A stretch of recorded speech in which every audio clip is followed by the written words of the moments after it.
o debate, né, os nomes mais relevantes.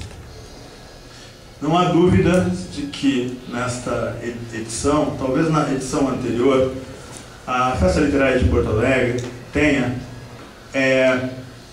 fixado, cristalizado uma marca, né, que é justamente essa irreverência, essa informalidade que não dispensa o conteúdo, né, a profundidade do debate, a verticalização, a seriedade. Acho que, assumida essa premissa, né, eu não consigo visualizar hoje, no grupo de interlocutores que, morando no Rio de Janeiro, né, e que tem o seu vínculo com a academia, sem, no entanto, né, ecoar e manter, né, esse ranço acadêmico, essa certa miopia acadêmica, né, do que esses dois nomes, e por isso, então, me parece um momento de grande felicidade para a história da festa literária. E queria agradecer aos dois, já de antemão, terem aceitado a participação. Deixa eu começar pela BA. Tá? Tenho certeza aqui que todos vocês sabem quem é a Beatriz Rezende, porque é uma figura importante no contexto literário brasileiro contemporâneo. Mas, em todo caso, vamos lá. Beatriz Rezende, professora titular de Poética do Departamento de Ciência e Literatura da Faculdade de Letras da UFRJ, pesquisadora do CNPq, cientista do nosso estado pela FAPERJ, isso desde 2006, pesquisadora do Programa Avançado de Cultura Contemporânea, onde participa como orientadora de pós-doutorado. Foi professora do Departamento de Teoria de Teatro e do Programa de Pós-Graduação em Artes Cênicas da Escola de Teatro da Universidade Federal do Estado do Rio de Janeiro. Coordenou o Fórum de Ciência e Cultura da Universidade Federal do Rio de Janeiro, de 2007 a 2011. Foi diretora da editora da UFRJ até 2012. E por aí, né? Esse currículo é enorme, BA. O Ítalo, que é poeta, é um sujeito encantador, elegante, consegue dialogar com o seu tempo, e talvez a prova disso não apenas seja a sua atuação acadêmica, mas todo o envolvimento que ele tem hoje, por exemplo, né, na editora da UERJ, fazendo um trabalho muito interessante. O Ítalo talvez seja mais conhecido, eu não gosto muito dessas ênfases, mas é fato, né? Ele é muito conhecido pela curadoria, né? Pela compilação de 100 melhores poemas brasileiros do século e também os 100 melhores contos. Bom, o Ítalo, ele é de Brasília, editor, organizador de antologias, professor de literatura brasileira e comparada da UERJ, com graduação em Ciências Sociais pela Universidade de Brasília, mestrado pela PUC do Rio e doutorado pela PUC do Rio de Janeiro também, tá? Com pós-doutorado em comunicação pela UFRJ. Hoje o Ítalo é editor executivo da editora da UERJ, né? E eu acho que é uma contribuição impressionante e significativa. A gente até pode tentar falar um pouco sobre isso. Depois eu leio uns trechos de trabalhos deles aqui, que eu separei.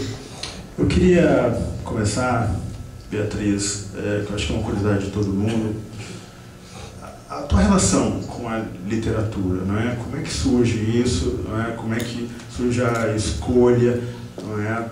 A opção pela literatura e essa tua postura, não é? De conviver no meio acadêmico, mas ao mesmo tempo tentar furar esse cerco, não é? Arriscar, não é? Se expor, não é? Que parece ser uma marca do teu trabalho. Por favor. Muito obrigada pelo convite do Fernando, pela indicação do Scott, não sei porque eu chamo de Paulo, todo mundo chama de Scott. Mas aqui no Sul, porque no Rio eu chamo de Paulo bastante. E é um prazer, uma alegria estar aqui com vocês, estar em Porto Alegre, estar nesse centro bonito, onde eu já estive outras vezes, mas por versões mais acadêmicas. Então, estou contente que é uma festa, né? Botei até um salto alto, porque eu falei que era festa. Tá bonito. O Paulo, bom, primeiro, como tudo começou, essa coisa toda, né? Eu não sei, eu só existo pela literatura. Desde que eu me entendo por gente, a minha questão é a literatura. Literatura, para mim, é uma coisa de companhia, de me situar no mundo. Não sei, sempre foi assim. Sempre foi assim. Eu fui uma criança um pouco sozinha. Aos 5 anos de idade, meus pais se separaram e meu pai tinha uma cabeça meio europeia, era filho de europeu, achou que cada filho devia ficar com um. E meu irmão, que era 1 ano e meio mais velho, ficou com meu pai e eu com a minha mãe. Ora, eu era a sombra do meu irmão, né? Então, de repente, a gente ia para casas separadas, ainda que ficássemos juntos no fim de semana, nas férias, o tempo todo. E eu tinha 5 anos... E foi aí que eu me vi subitamente sozinha, né? 2 irmãos juntos, de repente você acorda na segunda-feira, não tem com quem brigar, né? E aí começou realmente o apelo pela literatura. E foi durante toda a infância, início da juventude, a minha companhia. Quando eu estava no colégio, eu fiz o colégio de aplicação da universidade, no Rio de Janeiro, os colégios de aplicação são sempre bastante fortes.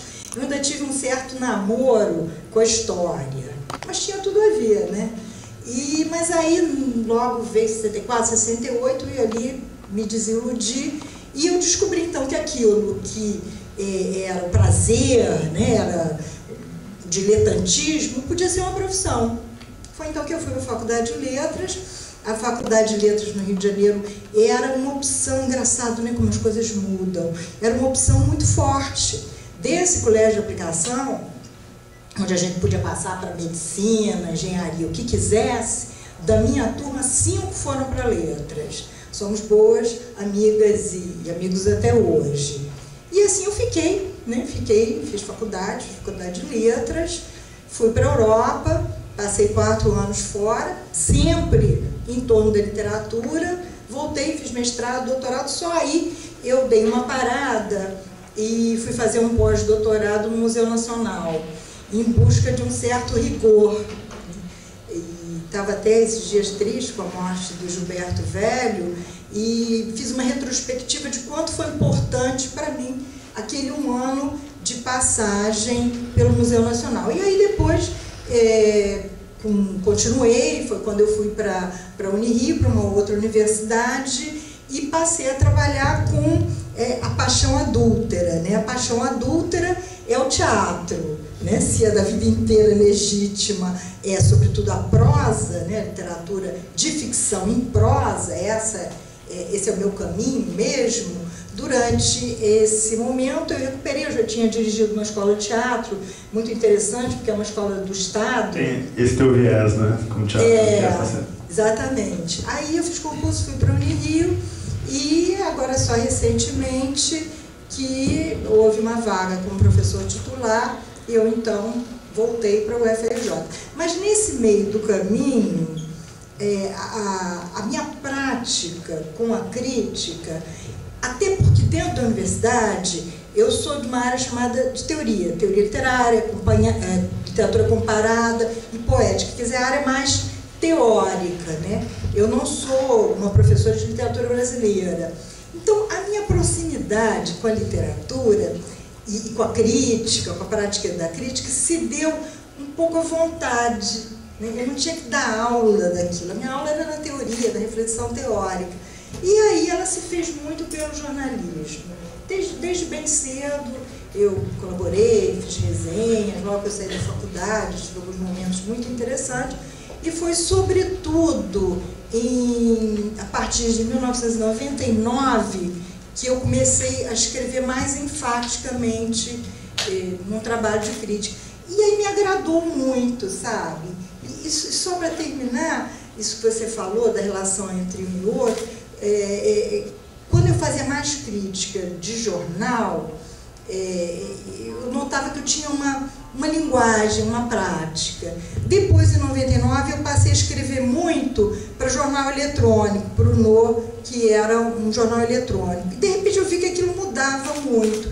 Quando esse jornal acabou e eu voltei para o papel, eu me senti um pouco prisioneira, né, do limite, dos caracteres e tudo mais. E até foi um momento que eu escrevi muito para São Paulo e tudo mais.